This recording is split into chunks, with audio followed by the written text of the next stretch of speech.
Well, good afternoon, everyone. In addition to Dr. Ezike, we're joined today by Matt Charles, our laboratory director at the Illinois Department of Public Health, and by Brigadier General Richard Neely, our Adjutant General of the Illinois National Guard. Today marks 10 days since our last update on testing at these press briefings. If you recall, I used that briefing to highlight our current capacity and laid out our plan to reach 10,000 tests per day, the number of tests scientists and experts say that we need to understand more fully the virus's presence in our communities across Illinois. Folks, I promised you honesty and transparency in every step of our COVID-19 response, so here it is. We have only just recently surpassed 6,000 tests, and we will not reach the 10,000 mark this week. Today, I'm going to lay out exactly why that is, the work that's been done to increase testing over the past 10 days, and what we plan to do to get to our goal as quickly as possible. 10 days ago, I presented a roadmap showing how we were going to get to our goal within 10 days. The path that I laid out for you had as its key element the addition of new laboratory automation machines to add a multi-thousand unit daily increase to our state labs. To get this done, we partnered with a major supplier of molecular testing equipment, Thermo Fisher, which is a global provider of COVID-19 testing solutions to state and commercial laboratories. Thermo Fisher, like many companies, provides testing processes that are regulated by the FDA and are authorized under an emergency use authorization to provide COVID-19 testing to customers like the state of Illinois. So we acquired 5 high-volume RNA extractors from Thermo Fisher, each of which promised to run 200 tests per hour, and we distributed those 5 machines across our 3 state laboratories. Some quick math will tell you that these extractors could increase our testing output by thousands per day when running effectively. Over the past 10 days, working alongside experts from Thermo Fisher, we are still not getting the level of output that we want to see from these machines. More importantly, these tests are not producing valid results in a way that meets our exacting standards. I am as impatient as the rest of you are, wanting to increase testing, but I will not sacrifice accuracy for the sake of speed.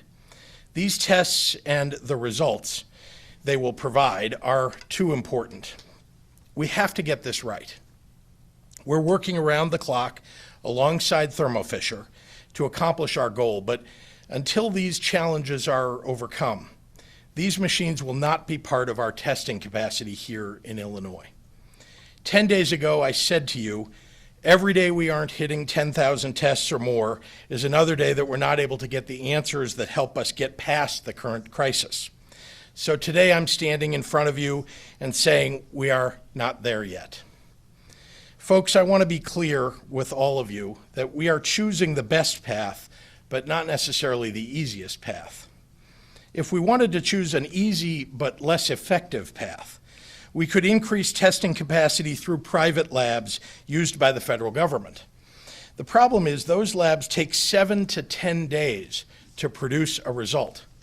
People can end up on a ventilator before they ever get their testing result. That's just not a timeline that I want to bet on. When we produce accurate test results at our own state labs or at local hospitals, we get results within 2 days. No matter how much is beyond our control, the buck stops with me, and we are still not where we need to be on the testing front. So here's what we're going to do. Instead of solely relying on federally sanctioned labs to save us, we're charting our own path forward. I'm putting my faith in the scientists and technicians, the academics and innovators here in Illinois to expand our test results. Our state is nationally and globally competitive in just about every category of research, science, and technology. We've already relied upon those resources in our fight against COVID-19. Illinois was the first state in the nation to validate the original CDC COVID-19 test back in February. In the United States, only the CDC has been testing for COVID-19 longer than the state of Illinois. And teams at universities and research laboratories statewide are already working toward treatments, preventions, and cures. We've already led the way on state-level testing innovation in the United States, and we're going to do it again. Our researchers are working in an expedited fashion to get this additional new testing up and running as soon as possible and distributing it to other institutions beyond our state labs that have our same type of equipment to continue increasing capacity statewide. To ensure a steady stream of supplies, our in-state universities and local laboratories are creating our own raw materials instead of relying upon the global supply chain, which is, frankly, in disarray. Our institutions are developing and distributing their own viral transport medium, known as VTM, and the necessary reagent locally. Hospitals and labs in Illinois that are running low on VTM will be able to access these resources through their local emergency management agencies' resource request systems. We're now running 3 shifts at one of our state labs, with the other 2 moving to match their capacity soon. And more than 96 locations across the state are now collecting specimens. This capacity has brought us the increase that we have already achieved. Today, we surpassed 6,000 tests in a 24-hour period. We also need to talk about rapid tests. As I've told you, I spoke directly with the president and the CEO of Abbott Labs the night that they announced their portable 5-minute rapid test for COVID-19, and they expressed their genuine interest in taking care of their home state. And for that, I am very grateful. They dedicated the supplies to support more than 88,000 tests a month, or around 3,000 tests a day here in Illinois, and we've seen the documentation as to where the distributions of those items are headed. Unfortunately, it is our understanding now that the federal government redirected most of these early tests to private systems without our state input about where the tests would make the most impact. That said, we believe this new test capacity will begin to show up in our numbers as soon as these labs start to utilize their full capacity. Our teams in our state labs also received 15 Abbott ID Now machines from the federal government, for which we're very grateful. And those machines are being distributed to every state in the United States, 15 machines. This could be a huge help, but there's a catch. The federal government included only 120 total tests. That's 8 tests per machine for all of Illinois. But I assure you that we will leave no stone unturned to get the tests that we need to run those machines at full bore. I lay out these obstacles not to complain or to point fingers, but to be fully transparent with all of you as to the challenges that we face and how we are working to overcome them. It's on us. I'm also hopeful that this transparency will shine a light on some of what's taking place across the country and will encourage the White House to remove the obstacles that are blocking our path forward and to work together. Meanwhile, we are using every resource at the state level to increase testing and are continuing to make progress, though frankly not at the rate that I would like. I want to end my portion of today's press conference with some exciting good news.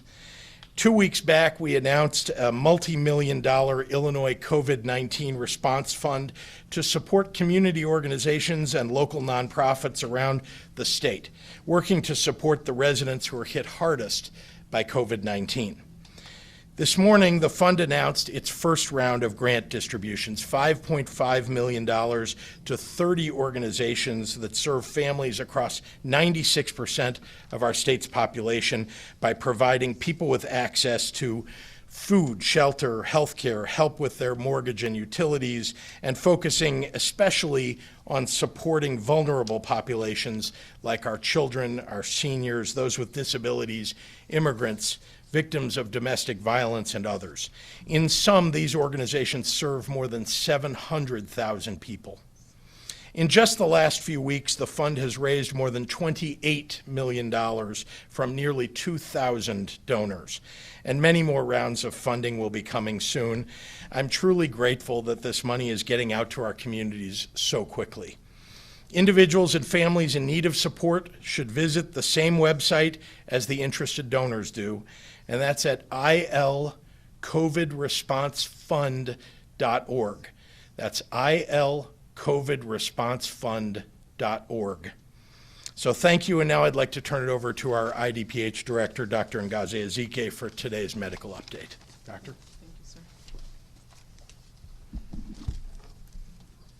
Good afternoon and happy Passover to those who will be celebrating that starting this evening. I want to start by talking about a test that was recently authorized by the FDA that detects antibodies created by a person in response to the new coronavirus. This blood test detects antibodies in persons who have been infected, not the actual virus. An important distinction as we are focused on finding COVID-19 positive individuals and isolating them from those who are not infected. Antibody tests will play a critical role in the fight against COVID-19 by helping with identification of people who have actually overcome an infection and have developed the immune response. Results from antibody testing will identify individuals who we assume will be no longer susceptible to the infection and can return to work. This test could also help determine who may donate plasma, being the liquid component of blood, that could serve as a possible treatment for those who are seriously ill from COVID-19. While we are bringing antibody testing to Illinois, our bigger priority right now is obtaining the test that will actually detect the virus. As the governor mentioned in his remarks, IDPH is responding to testing supply constraints by developing multiple testing platforms that will reduce its dependence on commercial manufacturers. We need to know where there are large numbers of cases, hotspots, if you will, so that we can try to do more targeted efforts to stop the spread in those high-risk areas. Today, we are reporting a total of 15,078 cases, including 462 lives lost to COVID-19. That represents an increase of 1,529 cases and 82 lives lost over the last 24 hours. These are our highest numbers to date, and although the numbers are still increasing, I will tell you that the rate at which they're increasing is less, and that is a good sign. We're not seeing the exponential growth that we were seeing before. But even as there may be some glimmers of hope, I say that physical distancing must continue to be the way that we reduce the spread of this virus. Please stay home. I know that there are religious days that are upon us coming throughout this week, including maybe next week and then some others in a few weeks. We still have to stay home. I've gotten multiple requests and protocols talking about ways that people could do church together that they think would be safe. Please, let's stay home. I'm a woman of faith. I miss being at church, Bible study, prayer groups, the laying on of hands. This is not the time. We don't want to hurt the people that we're intending to commune with. Please stay a minimum of 6 feet away from each other. Wear a face mask. Wash your hands frequently. But congregations, church meetings is ill-advised at this time. Find a way to do the services electronically. The testing of our faith produces perseverance, and let perseverance finish its work. We know the strategies that we've employed are working. Let's not stop now.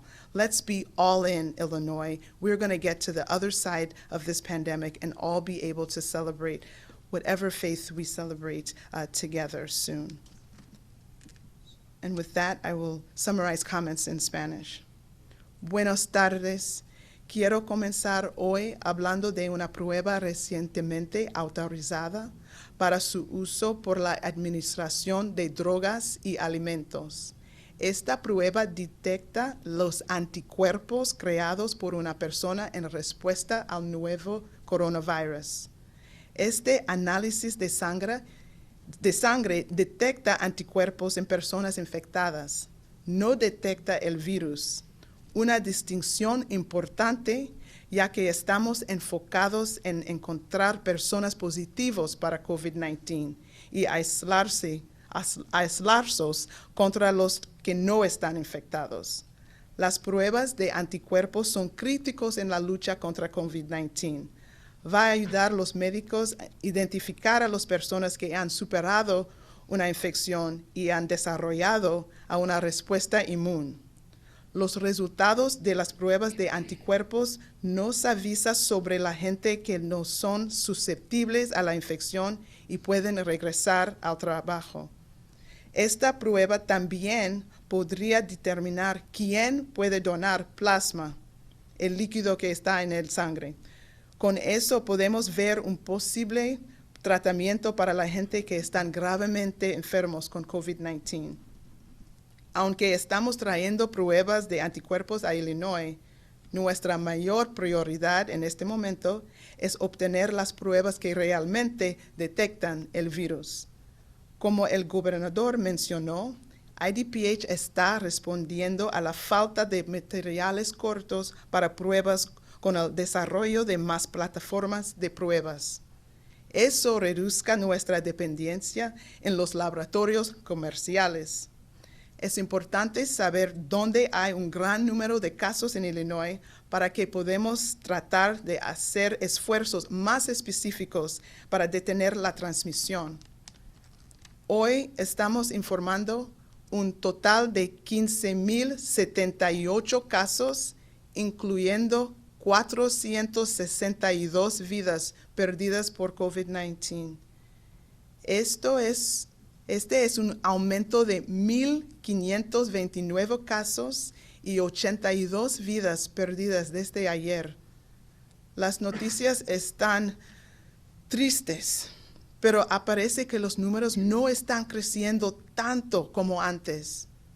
Digo esto todos los días. El distanciamiento físico funciona para reducir la transmisión del virus. Están trabajando, no paren. Quédense en casa. Si tiene que salir, manténganse a 6 pies de distancia a otras personas. Usa una máscara y lávase las manos con frecuencia. Pero lo mejor que puede hacer para usted, su familia y su comunidad es quedarse en casa. Gracias.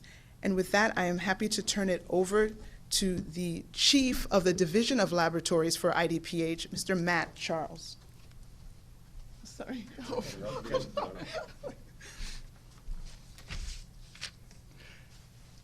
Good afternoon, and thank you, Governor Pritzker and Director Ezike. I'd first like to thank the Governor for helping our IDPH and Illinois laboratories to ramp up COVID testing. Although the labs have done extraordinary work to source hard-to-find materials and look for creative solutions to supply chain issues. It's through everyone's hard work that we've been able to continue despite the many challenges to obtain laboratory supplies that are being seen nationally. As the Governor mentioned, IDPH has been working closely with our commercial and hospital laboratory partners to ramp up capacity within our state. IDPH has engaged hospital and commercial laboratories to assist with validation samples and advice for successfully operating COVID-19 tests. But beyond working with our other laboratories, IDPH has been working around the clock to further develop our own state public health laboratory capacity to test more specimens per day. Our public health labs have been working hard on test implementation, method improvement, and evaluation since the early phases of this pandemic. Our top scientists within IDPH continuously evaluate criteria such as sensitivity, accuracy, precision, to ensure we are delivering high-quality results as quickly as possible. We're also developing automation to ensure that the testing is performed reliably and results are provided quickly. Right now, the average turnaround time from specimen collection to patient report is approximately 2 days at the IDPH laboratories. And that's inclusive of the time needed to ship specimens by courier or to get them to our laboratory and actually produce the results. So we're working around the clock, 7 days a week, to make sure we can provide both the capacity, quality, and timeliness that are necessary to make the best public health and clinical decisions for Illinois. Thank you. I'd like to introduce and welcome General Neely. Thank you and good afternoon. Thank you again, Governor Pritzker, for the opportunity to join you today. And I'll tell you, it's incredible the amount of leadership that you've shown during these challenging times, and we really appreciate that. Dr. Ezike, every day coming up here with these difficult numbers, she's really shown strength, and it's refreshing to see the strength through her religion. And as a man of faith myself, I see the difficult times that we're having, and you know, during this Holy Week gives us an opportunity to look elsewhere for our strength and hopefulness in the future as we move forward through these challenging times. Today, the Illinois National Guard continues to play an important role as we support the doctors, the nurses, the medics on the front line of this response.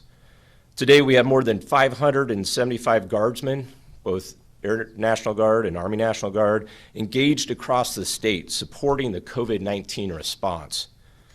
These efforts range from testing facilities at Harwood Heights and Bloomington, Illinois, along with augmentation of emergency operations centers around the state, within our counties and at the state level, the support of the Stateville Corrections Facility, as well as assisting in the build-out of the alternate care facility that is being established at McCormick Center.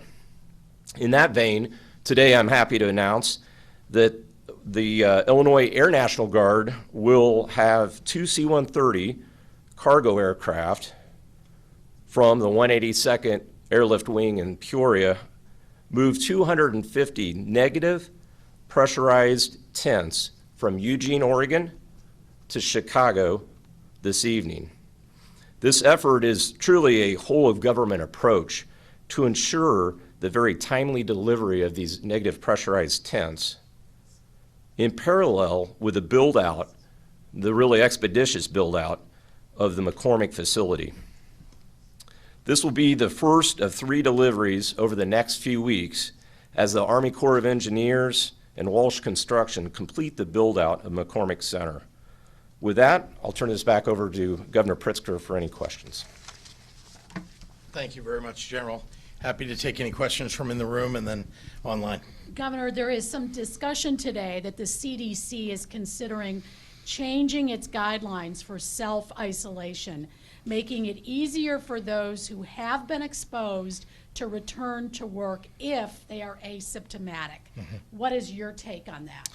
Well, you heard Dr. Ezike talk a little bit about this. This is important, an important development. First of all, it's taken weeks and weeks for a determination to be made, and the CDC is acknowledging it now, that if you've had COVID-19, there is a high likelihood that you are immune from getting it again. Unless it mutates or there's some other development of it, COVID-19, once you've had it, you cannot get it again. That's the acknowledgement I think that the CDC is making here.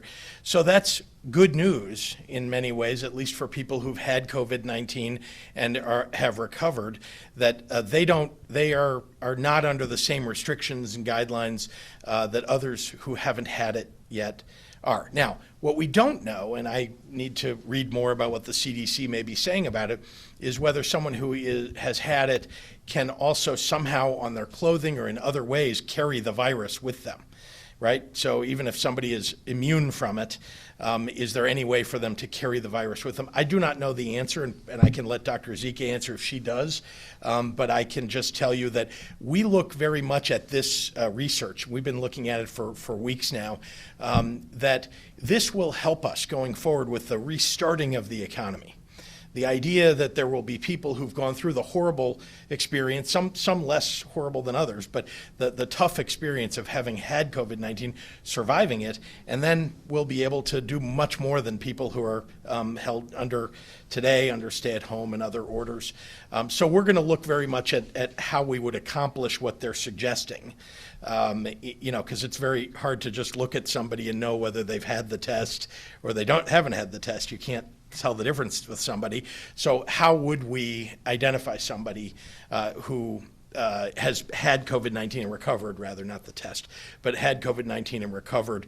It would only be if they had a test and some showing that they're immune. So Doctor, do you have anything to add to the? Yeah, I mean, again, I haven't been on email yet, so I know there's updates frequently, but in terms of immunity, I have had discussions with Dr. Jay Butler, the Deputy Chief for Infectious Disease, and I have had this conversation in terms of, if you have somebody who we think has had the disease, we're assuming that they have developed antibodies, that they now have immunity, doesn't that then mean that they would be immune? And we think, and so there was some still, studies going on. Again, I have to remind everyone over and over that when we call this the novel coronavirus, it's because although we've seen many coronaviruses before, it's not sharing all the same properties of SARS. It's not sharing all the same properties of the coronavirus that we associate with the common cold.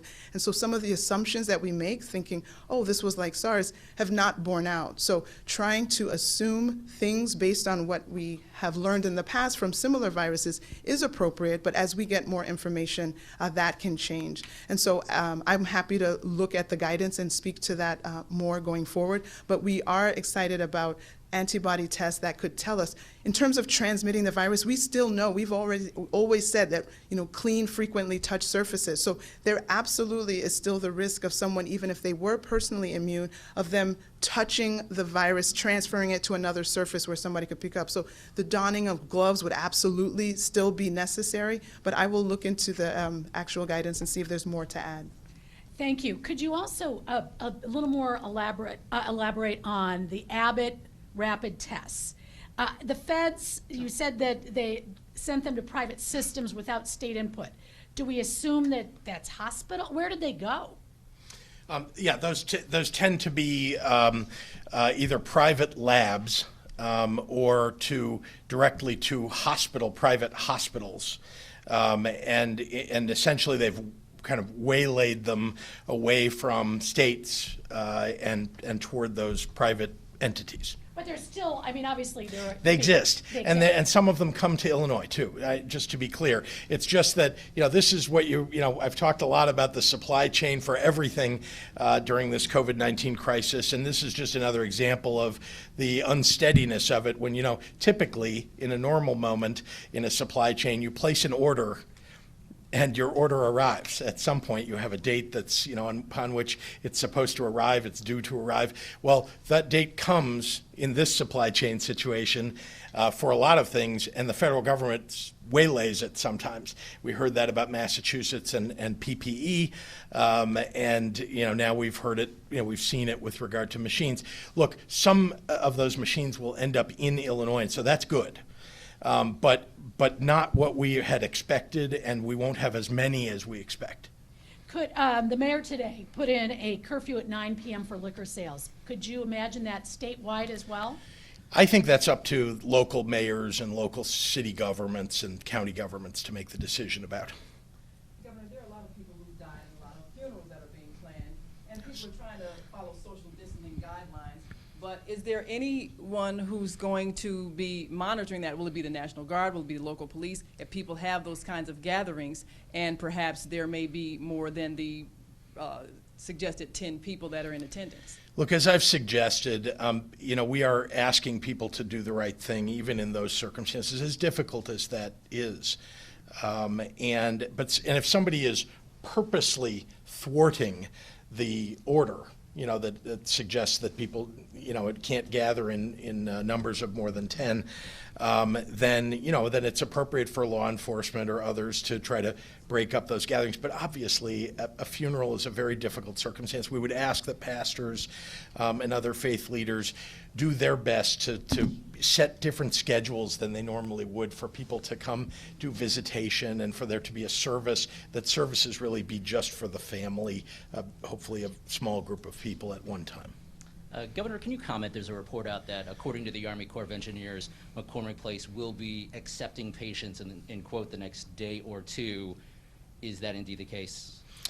I think I'd like to turn that over to General Neely, whose team has also been involved at McCormick. I'll simply say, though, from my perspective, I think it will be more than a couple of days. You know, when you spin up the beds, you also have to make sure you have the proper staffing for all of those beds. And so some of that staffing comes in at different times, right? We're phasing the staffing in because it isn't like you can, you know, grab hundreds of people all at once and have them, you know, begin working all at once. That's a very difficult thing to do. So we're phasing in the staffing, and that means phasing in the number of beds that you might be able to occupy. But as far as what the first date upon which someone might be there would be, I will tell you this. It only happens if they are transferred there from a hospital that is overflowing for lack of beds. So that's the only way. You don't go there as a measure of first resort. Do you anticipate by next week, perhaps? Again, it depends upon, as we are climbing this, you know, toward a peak. It's very difficult for me to tell you exactly, but you know, you saw the hospitalization numbers we put out yesterday. It gives you some idea of where we are. You know, it depends on whether you think in Chicago hospitals if 15 or 16% availability of ICU beds is going to force at the regular hospital bed hospitalization numbers a need to transfer people out in order to make some of those regular hospital beds into more like ICU beds, and then you'd need to take over some of the beds that that are not for ICU patients. So I don't know if General Neely has anything to add. Well, so a lot of construction going on, a lot of different things, as the governor just talked about, occurring at McCormick Center. And of course, Dr. Zake is the one that really understands the movement of patients in that. But what we're really focused on right now is the build out of all those important items. Not only, as the governor was talking about with the beds, but I talked about the negative pressurized tents that will really help out in the acute section. Last week, we saw the governor and the mayor cut the ribbon at the McCormick on the 500 beds that were first established. All that is coming together as we pull staff together, train up staff, and we work on things like pharmacy, right? You have to have a pharmacy up and operational, and so we're going through all those important dealings with making sure that that's prepared, the licensing and all those kind of things, as well as training. So it would probably be sometime next week. I'd hate to put a date on it, but Dr. Zake may have something more in detail. Originally it was low to mild. Why do you need those pressurized tents? It sounds like you're going to have more acute patients. I can answer that. No, the hope is not, but you want to be prepared. And so the idea is to have an area for patients who come in, they're COVID positive, but hopefully at a low level, low acuity, right? And unfortunately, some of them will increase the intensity, the seriousness of the effects of COVID-19, and to the extent that they get to a point where they really need to be moved into a more negative pressurized environment, so that they're not infecting others, or so that they get a higher acuity care. That exists there, but again, it's kind of the backup for the lower acuity hospital beds that are being put in. Those lower acuity ones are the ones that are done now, the ones that we unveiled a few days ago. And as the general said, the Illinois National Guard, which is just an amazing organization, is going to Oregon to pick up those tents, which will allow us to have those higher acuity beds available. Just one follow-up with Dr. Ezike on the exponential growth you said seems to be slowing. Where does this suggest we are in terms of the peak? And also, how can we be sure if we're not testing the 10,000 per day? Yeah, so I appreciate that. So using the information that we have, we can still track our rate of rise. And so with the decrease in the rate of rise, with it not looking exponential, with it looking more linear, that just means that there's a slower rate of increase. And so we are confident with our team of epidemiologists that that is what we're seeing thus far. So we're with guarded optimism. We're hoping that we're getting close to either the peak or the plateau. It's not clear yet how long that would be. Again, it's really hard to start making specific days, like we're X number of days from the peak, but we think we're heading in that direction, and we will continue to follow the data and give you more as we get it. Dr. Ezike, a question for you. Up until yesterday, IDPH, the data on the tests was reported as number of people tested. Now it's number of tests. So which is it, and why is there a change? Is it true that sometimes multiple tests are needed to get a result? So if you recall, when we used to talk about the specimens tested, we know that we used to take a nasal swab, like we had an nasopharyngeal swab, an oropharyngeal swab. So sometimes people had up to 3 different swabs from the same patient. We have now switched to doing single swabs. So I think depending on which data you're looking at, you have to correct for, there may be multiple swabs for an individual. And so I think that's why the correction was made But for there. the most part, it is one specimen for one test now, because the guidance has changed. You know, a lot of the things that you were measuring a month ago are different now because the CDC has given different and new guidance, or the FDA. And so it used to be the multiple swabs for a single person, almost 3, I think, at the beginning, and now it's really more like 1-to-1.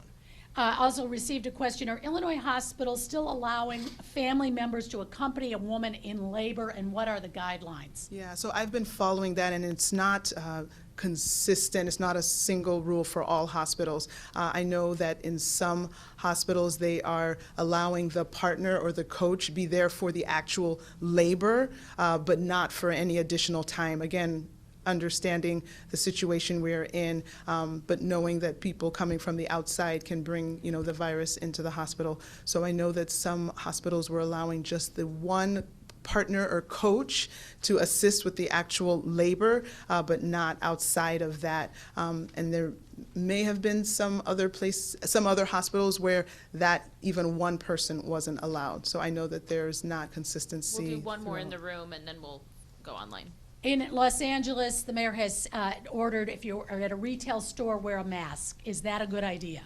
It is a good idea.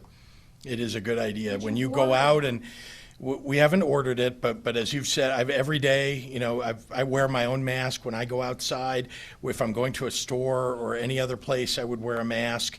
I would suggest that for everybody. I've seen a lot of people doing just that, which is terrific. There are some people who aren't yet doing that, and I would suggest to them that certainly, if you are not walking alone, if you are going into any place that has multiple people in it, just for their protection, for the other people's protection, not to mention your own, it is the right thing to do.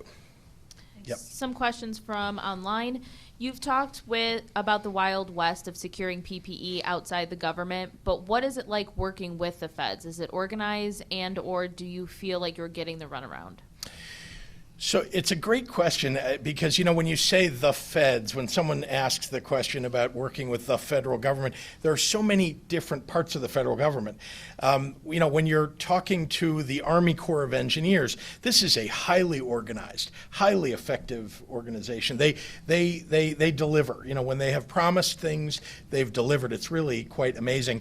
When you talk about kind of the more political branches, right, like the White House, it's less the case, as you've heard me say before. But it is often difficult when people are promising things and then they don't get delivered. And whose fault is it? I mean, if someone makes you a promise, but it's supposed to be delivered by somebody else, where in the executive chain of command did that fall down? I don't know. What I know is a promise was made and then it wasn't delivered. But I will tell you that every time I have interacted with people on the ground who come from the federal government, who are working hard, for Illinois, I mean, I've been really amazed at what they're doing for us. A new projection from the University of Washington model shows cases in Illinois won't be as severe as originally feared. They also project hospital beds and intensive care beds will not face a shortage. Do you find cause for optimism in these numbers, and do your models show similar information? The models that show that the death rate might be lower than expected, that the hospitalization rate might be lower than expected, gives me optimism. There are equal number of models out there that show something different. What I can tell you is that that we look at multiple models for the state of Illinois. When I see that the IHME changed its numbers, I, of course, go back to the modelers in the state of Illinois, University of Illinois, some of the private consulting firms that have done work, and ask the question, what changed? Why did they make a change? And sometimes there are good explanations, and they're in agreement with one another, and sometimes not good explanations. So overall, though, I'm, as Dr. Ezike is saying, and she has presented this in private as well, there are reasons to see glimmers of hope here in the numbers. There used to be there's a kind of a coefficient that gets used in these models about that's very important for determining, peaking and resource necessary to address COVID-19. It's how many people does a single infected COVID-19 patient infect? Right? Because that will determine ultimately how many new infections there will be, and then that leads to how many hospitalizations, how many ICU beds, how many vents, and unfortunately how many deaths. So that number by itself, if you change it by 0.1, one direction or another, has an enormous effect on all of the rest of those numbers. But if you talk to Dr. Ezike, you'll see that early on in this development of COVID-19 in Illinois, there was a coefficient that was like 3.5 people were getting infected for every one person that you could detect, and it's much lower now. And again, it's not an exact science, that number, but we are seeing a change in those numbers, and it has directly to do with the orders that we've put in place. People staying at home, people washing their hands, people doing the right thing, people wearing masks. These all have an effect on the infection rate in the state. This question is for Dr. Ezike. It seems likely that downstate Illinois will see cases peak sometime later than the Chicago area. To what extent are rural critical access hospitals prepared for the increased volume of cases they're likely to see? Right. So we know that there's the population density will affect the rate of spread, but we also know that they have a shortage of hospitals and beds there. So we're keeping a close eye on that as we look. Right now, I think our hotspot is more northern Illinois and our regions 7 through 11, but we're keeping an eye on all the beds, the ICUs, the ventilators, and the availability of those. And we potentially will have to do some moving of things, but we are also looking at what the needs will be there, and if we need to create some of these additional alternate care facilities in some other regions, we will be looking at that. So we monitor all of these numbers through our EM resource multiple times a day, and we'll be keeping up with what's going on in the southern region as well. How do you feel when you see shops and restaurants closed, maybe forever, because of your decision? It's devastating. It's devastating for the people who've closed their businesses. It's devastating for the people who worked at those businesses. I hope that those shops will not close forever. I hope that the small business loans that we're offering in the state of Illinois, that the small business support that's coming from the federal government will allow those businesses to survive, to reopen when it's time. We're doing our best. I am lobbying. Every day I'm talking to federal officials, federal elected officials, to get them to do something in a stimulus fashion. There's going to be another CARES Act, I'm told, to expand support for small businesses as well as for individuals across the country. And so we want to do everything we can to help those people. But if you want to know how it makes me feel, I know how hard it is to start a business and to make it initially successful. Many small businesses get started, they don't get very far. The ones that do, survive by working 18 hours a day, 7 days a week sometimes to make it. And when they finally make it, the idea that a virus is going to devastate your business, not something anybody could ever have imagined. But here we are, and we've got to stop the spread of this virus. We've got to save lives so we can save livelihoods. This will be our last question. Canada radically streamlined applying for unemployment insurance by choosing to check for fraud and errors after processing the application. Folks are applying in 3 minutes and getting direct deposits in 3 days. Could Illinois do something like this? In fact, we have streamlined that. We've taken away the obstacles. There had been a number of checks that somebody would have to go through before getting their unemployment insurance, the card, and we've actually reduced the numbers of those checks so that people could get approved much faster. Thank you, everyone. Thank you.